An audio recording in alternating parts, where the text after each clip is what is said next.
The Galactic Combat Academy's training arena echoed with the sickening thuds of exoskeleton-enhanced fists meeting flesh. Theodore lay sprawled across the reinforced Durasteel floor, his human frame looking pitifully small against the towering forms of his three Kravik attackers. Blood trickled from his split lip as he tried to push himself up, only to receive another crushing blow to his ribs. "Stay down, Pinkskin," snarled Vexthor, the largest of the Kraviks, his forearms flexing with barely contained violence. The reptilian warrior's scales gleamed under the arena's harsh lights.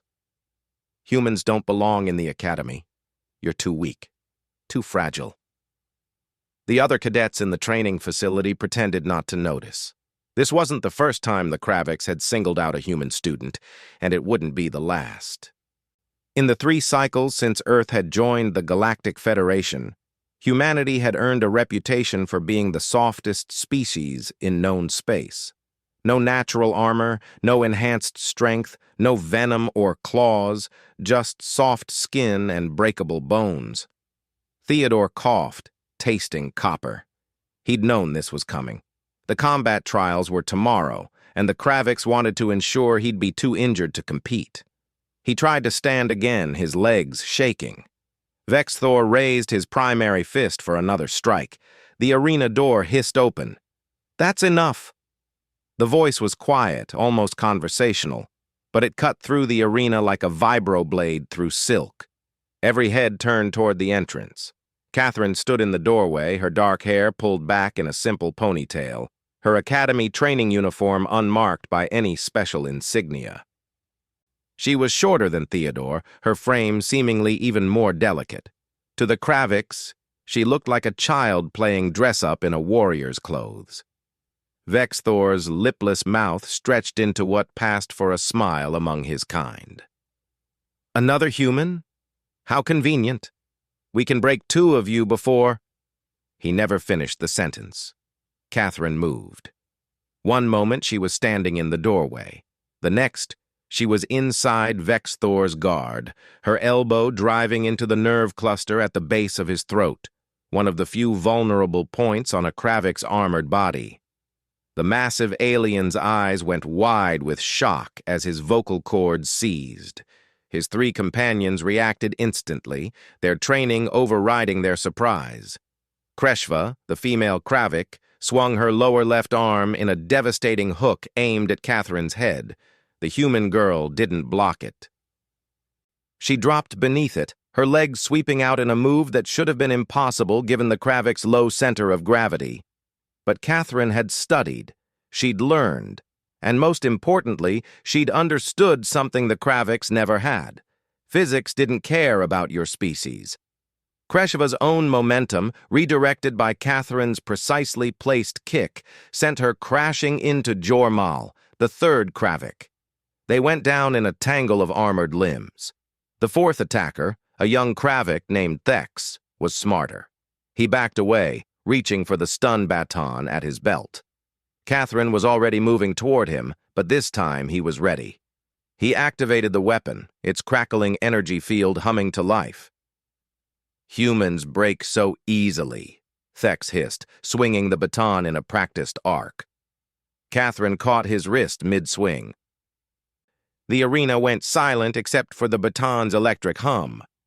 It should have been impossible. Kraviks had 3 times the grip strength of humans.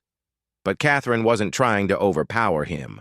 Her thumb found the pressure point on his inner wrist, and she twisted, not against his strength, but with the angle of his own swing. The baton clattered to the floor. Before Thex could react, Catherine's other hand struck his solar plexus with her palm. The impact drove the air from his lungs. As he doubled over, she brought her knee up, catching him in the face with his own downward momentum. He collapsed. Behind her, Vexthor had recovered enough to charge, his massive form barreling toward her like a freight transport. Catherine waited until the last possible second, then sidestepped. Her foot lashed out, catching his ankle. A Kravik's armored hide could withstand plasma fire, but their joints bent the same way as any bipedal creature's. Vexthor's own weight and velocity did the rest. He crashed face first into the arena wall with a sound like thunder. Kreshava and Jormal had untangled themselves and were circling Catherine now, more cautious. They'd seen their packmates fall and realized this wasn't the easy prey they'd anticipated. "You fight well, human," Kreshava admitted, her respect grudging. "But you cannot defeat us both." Catherine's expression didn't change. "I already have." She moved like water, flowing between their attacks rather than meeting them head-on. When Jormal threw a punch, she redirected it into Kreshava's guard. When Kreshava tried to grapple, Catherine used her smaller size to slip through gaps that wouldn't exist between two kraviks. Every movement was economical, precise, turning their own strength against them. Theodore, still on the ground, watched in awe.